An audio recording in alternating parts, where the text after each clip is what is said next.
Welcome back to Primetime News. And special welcome to folks on OneSpotMedia.com. Up first this evening, the government appears to be weighing its options on what action to take in the scandal plaguing the state-run oil refinery Petrojam. National Security Minister Dr. Horace Chang today reacted to calls for the police to probe certain activities at the center of the controversy. Dr. Chang was speaking with reporters following a Rotary Club of Kingston function today. TVJ's Anthony Lugg reports.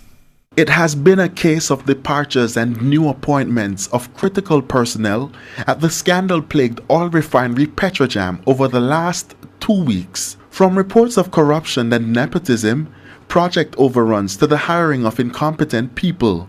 And by all indications, the plot is thickening. On Monday, the parliamentary opposition called for the Major Organized Crime and Anti-Corruption Agency MOCA to investigate corruption allegations at Petrojam. So, on Thursday, our news team asked National Security Minister Horace Chang whether he supports the call. I can't say no. We are still, the cabinet is taking some decisions, which I'll wait on. That is to get a full report, not an investigation. It's a report by the Permanent Secretary on all the activities at Petrojam. At that point, we'll take a collective decision how to approach it. In a release on Wednesday, the People's National Party, PNP, outlined reasons for rejecting the tasking of the Permanent Secretary in the Energy Ministry, Hilary Alexander, to conduct the investigations into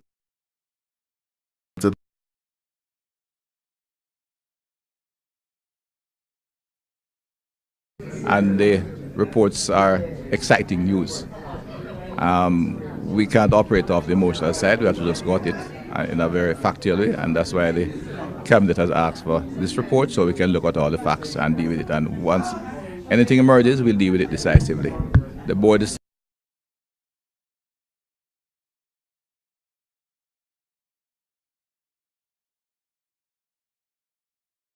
which was there has been replaced, and now we're moving on, because if we find anything corrupt, it will be dealt with. I'm sure the Prime Minister will deal with it decisively.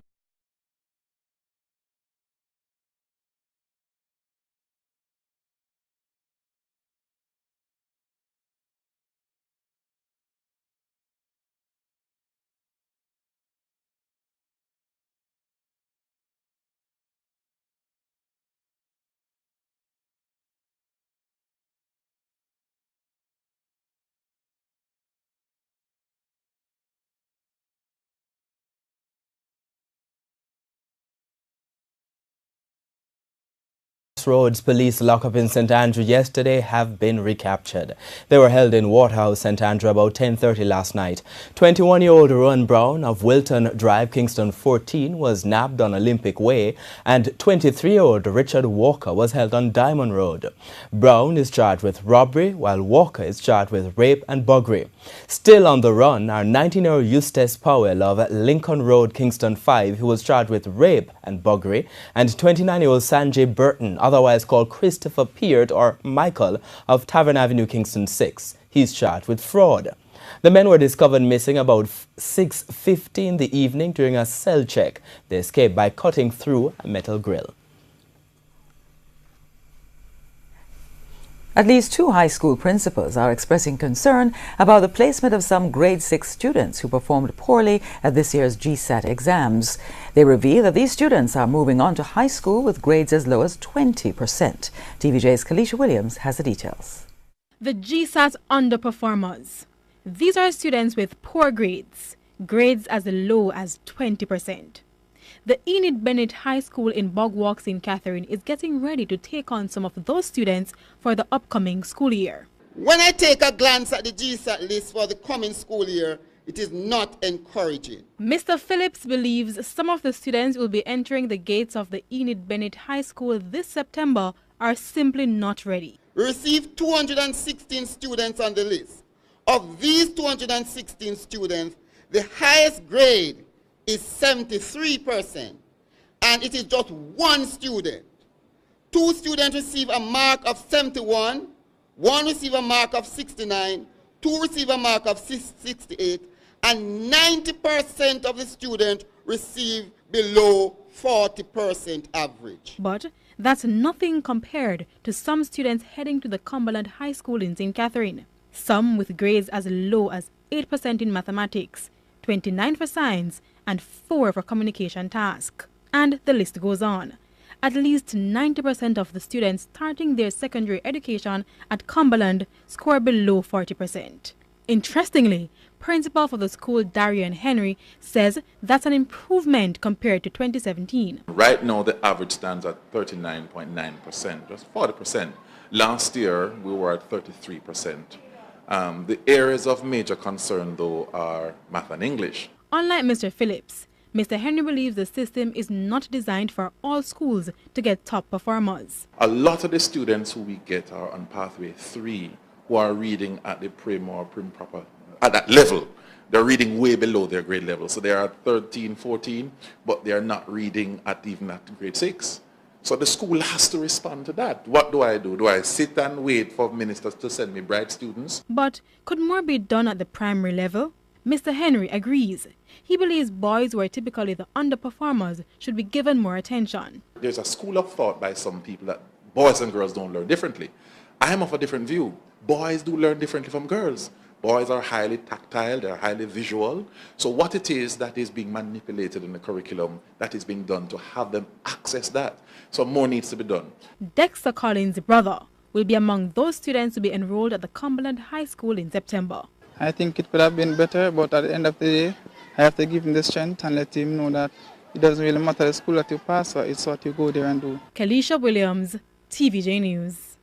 8 parishes were targeted on Thursday as the Jamaica Public Service JPS continued on its drive to aggressively tackle the long-standing problem of electricity theft. The problem continues to cost the power company millions of dollars in losses. TVJ's Krista Campbell has details. Whether closed or open, businesses or homes, the Jamaica Public Service Company, JPS, was on what it calls an aggressive campaign in 8 parishes on Thursday, targeting persons who continue to steal electricity.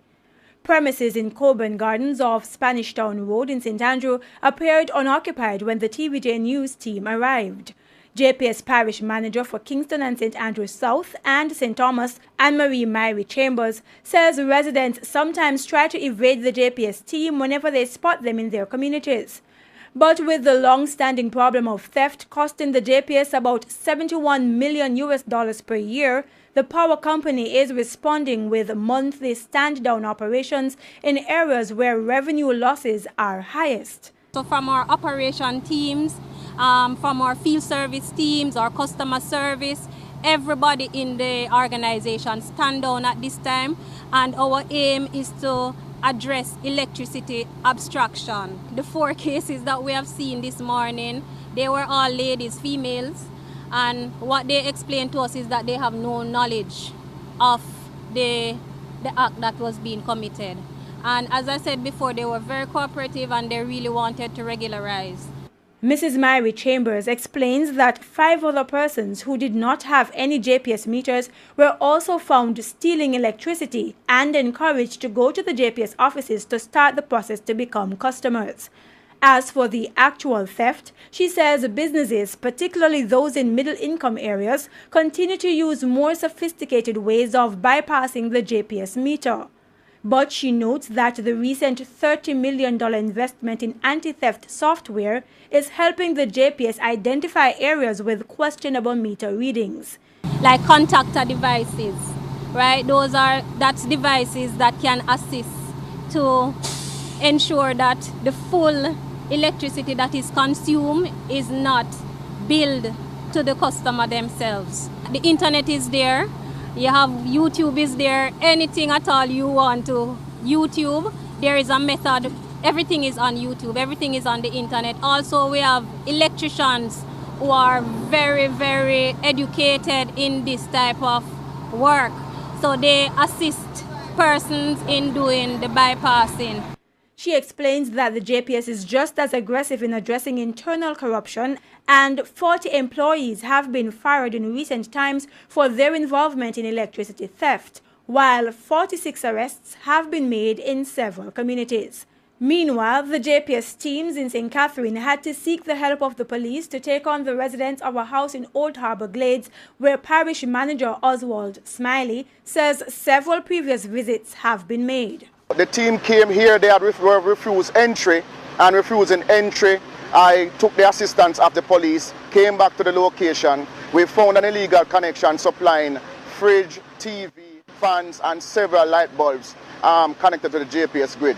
We have warned the occupant, as you can see, for prosecution because she's trying to explain with her out-order self that she's not the owner. However, she's benefiting from the illegal connection. He warned that the team will make good on that arrest if it revisits the house and sees any more signs of electricity theft. On top of the concrete wall, there is another conduit where the illegal connection was connected to, going down into that conduit, into the column, gone into the house. Krista Campbell, TVJ News. Our top story this evening, government to decide on whether to call in police in Petrojam probe. And still ahead, fix it. Transport Authority warned to fix inefficiencies. And in business news, Supreme Ventures has devised a plan to reduce its foreign exchange risks. We'll be right back. Welcome back. Continuing the news. Don't blame us. The response from the Transport Authority about the indiscipline by public passenger vehicles on the nation's roads. Fielding questions from members of the Public Accounts Committee this week, the Transport Authority's General Manager Cecil Morgan sought to defend the systems. TVJ's Janella Precious reports. Chaos on the nation's roads. The blame oftentimes leveled at illegal taxi and bus operators who break the rules to get to their final destination. The Transport Authority has been criticized for allowing this situation to blossom and get out of control due to a lack of enforcement. But General Manager Cecil Morgan contends that the authority is not to be blamed. We are limited in terms of our enforcement capabilities. And we want to let it be clear, and we have made it up. I want to make it absolutely clear that don't just come at the Transport Authority the way sometimes persons have been. And I'm not saying that we are not at fault at times, don't get me wrong. But the fact of the matter is that we need to ensure, and a major part of our success will be the enforcement to be carried out by the police. But PAC Chairman Mark Golding pointed to the Auditor General's report, which shows that road licenses are being issued to applicants who run afoul with the law. 6,727 PPV operators were repeat offenders, with some committing offences up to 50 times over a 4-year period. These are who you must target with the enforcement. And I agree with you. I agree with you that in terms of those persons, the repeat offenders, they are to be targeted. There's absolutely no way we should allow, a driver to be out there with so many hundreds of tickets operating in the sector. Mr. Morgan also highlighted other challenges. We at the Transport Authority, we prosecute. We take you before the court. And in a lot of instances, when you are found guilty, you are being released back into the system. The laws That's where suspension and revocation should come in. You can't tell a judge what the fine the judge imposes will be. That's our judicial discretion. The law will put a maximum, and they will make a decision based on the facts before you. But the system ought to allow you to ensure that somebody who has been found guilty of a particular offense and ought to have some sanction because they're dealing with the public as a public passenger vehicle operator, that you ensure that takes place to protect the public. And I think that's where the system is lacking. There isn't that kind of interplay between the outcome in the court proceedings and then what happens in relation to that person's license thereafter. Janella Precious, TVJ News. The multi-million-dollar renovation project for the Falmouth Market in Trelawney should be completed next month. Mayor of Falmouth, Colin Gager, gave TVJ News an update on the project, insisting that the latest extension deadline granted will be met. However, some vendors and even customers are furious about the new facility, as well as the conditions of the current market. TVJ's Herman Green has that story. After missing completion dates in December last year and another recently for the new Falmouth Market in Trelawney, Mayor of Falmouth, Colin Gager, has given a new deadline.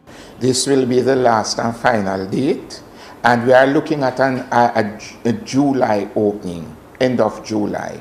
The project started over 2 years ago under the previous government. Mr. Gager says several challenges, including break-ins and robberies, contributed to the delay. However, vending stalls have now been completed, security booths and cameras have been set up, and a cook shop area and the roofing are almost done. We have started demolishing some of the old market and using some of those materials down there. So we can't afford to extend the time any longer. But that roof change is one of the main contentions for those who still have to use the old market in the interim. They don't put anything in place until they move the market. I think that's ridiculous. Now the weather is on, all the people them going shelter. See, you can see for yourself that this is nothing. This is not good at all. And even for us as the customers, we come in here and we're standing at the stall. These aren't shelter enough for us, and look how strong the wind is. So the rain come now, I'm gonna be wet. In addition to the removal of the roof, the vendors are also upset about the infrastructure they've seen at the new market. The stall is very small. Look at this stall. Can't hold women. Can't them have to do something about we and the shelter. Them have to do something. You want bigger market. You want bigger market, you know, town people and from market people. A small market that. We took those concerns to the mayor. He does not believe there will be any problem. In fact, for the food market, we have more than space because we have about 180 stalls down there, and we won't be using so much. So we'll be using about 90 of those stalls for the food market. We are catering for 700 vendors, bend-down vendors. Once the new facility is completed, the municipal corporation will be rigorously enforcing no vending laws within the town. Mr. Gager says the new market is being constructed at a total cost of approximately $380 million. Herman Green, TVJ News. Meanwhile, Mr. Gager also responded to complaints about a worsening sewage problem in Falmouth. It's understood that when it rains in Falmouth, raw sewage backs up and spills onto the roadways in the parish capital. We want to get rid of that. So we'll be connecting some of the main buildings to the sewer line, and it will be pumped down to the Vanzel land. So we are in the process. That is another help coming through from the TEF, Tourism Enhancement Fund, and that sewer line alone is costing us near $20 to $30 million. Residents have also raised concern about the drains in the town, which they say have not been cleaned for quite some time. In light of the water that settles on the roads when it rains, they believe that a catastrophe could come later this hurricane season. But the mayor says there is a good reason behind stopping the drain cleaning. We are doing some work on Top Street with the help of Port Authority and TEF. So we are covering all of those drains. We cannot clean the inside of the drain when the gentleman is now working, covering. We would be sort of interfering with their work. So there have to be a little moment where you have that sort of lull of cleaning so that the contractors can cover the drains properly. He says a comprehensive cleaning program will be carried out as soon as the drain covering work has been completed. Now, the Transport Minister, Robert Montague, is again defending his decision to open all routes across the island to new licensees. The minister says opening these routes will allow more Jamaicans to operate public passenger vehicles legally. Speaking at the handing over of new buses to the Transport Authority Tuesday morning, Mr. Montague reaffirmed his belief that persons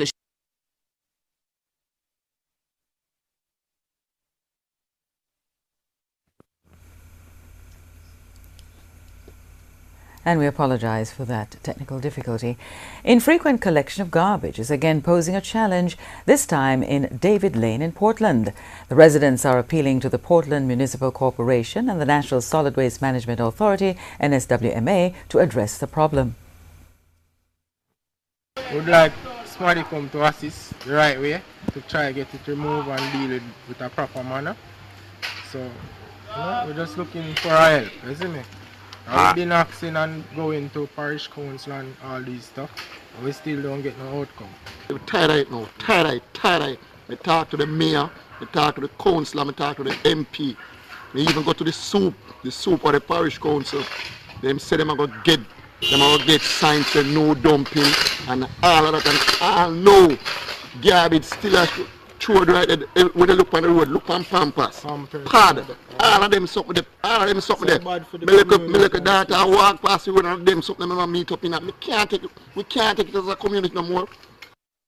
Counsel for the Prospect Division, Wayne McKenzie, says the problem is one of resources. More regular collection of garbage, and we are having challenges with garbage trucks. We have seen some improvement recently, but there are times when we have pile up, but there is not a consistent enough of collection in that area, and therefore persons continue to just throw garbage at a site that is not designated as a garbage site. I think even no dumping sign needs to be placed there, but more important, we need a more regular collection of garbage. Not only there, but right across the division, and in particular within the town. Education Minister Ruel Reid is hailing the success of the government's policy to remove tuition fees at the primary and secondary levels. He pointed out that more students have been able to stay in school since the policy was implemented.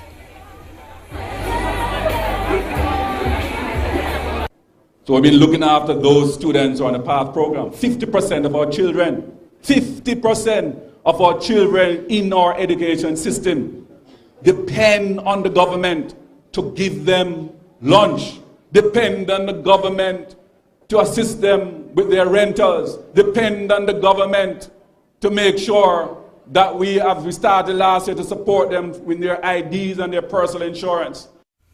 Mr. Reid believes the criticisms about the abolition of the fees are unfair. So when you talk about people talk about apartheid in education, that is what you'll be perpetuating, because I mean therefore those who can pay would be able to access education. He was speaking at the renaming of the Bogwalk High School in St. Catherine on Tuesday. The school has been renamed in honor of former Jamaica Labour Party Member of Parliament, late Enid Bennett. And time now for responses from our friends on Facebook and Twitter. Archie is at the smartboard. Thanks, Lorraine. Here's our question this evening. We're asking, do you agree with calls for the police to help investigate corruption allegations at Petrodem? And we're asking people to explain why or why not. Here's a couple of quick comments. First one up is, remember this, the golden rule. He who has the gold makes the rule. The police, sure, they can help with a thorough, quick and high-precision investigation at Petrodem, but do they even work for national interest? Will any local police have the guts to be bold enough to ever arrest local untouchables who are either rich or politically connected? I doubt it. Here's a second comment. Yes, if there is alleged corruption, then call in the police and lock up the perpetrators. Too much white-collar wrongdoers in high places. This person says corruption in big companies simply resign and go on vacation unless the police going to choose a vacation destination is pointless to investigate. And here's a final comment for this section. Yes, I strongly believe in transparency. If there's nothing to hide, there should be no problem inviting Mocha for a thorough investigation. Keep your comments coming on Facebook and Twitter, facebook.com/Television Jamaica, and your tweets to @TelevisionJam. The Business Day and news from overseas after the break.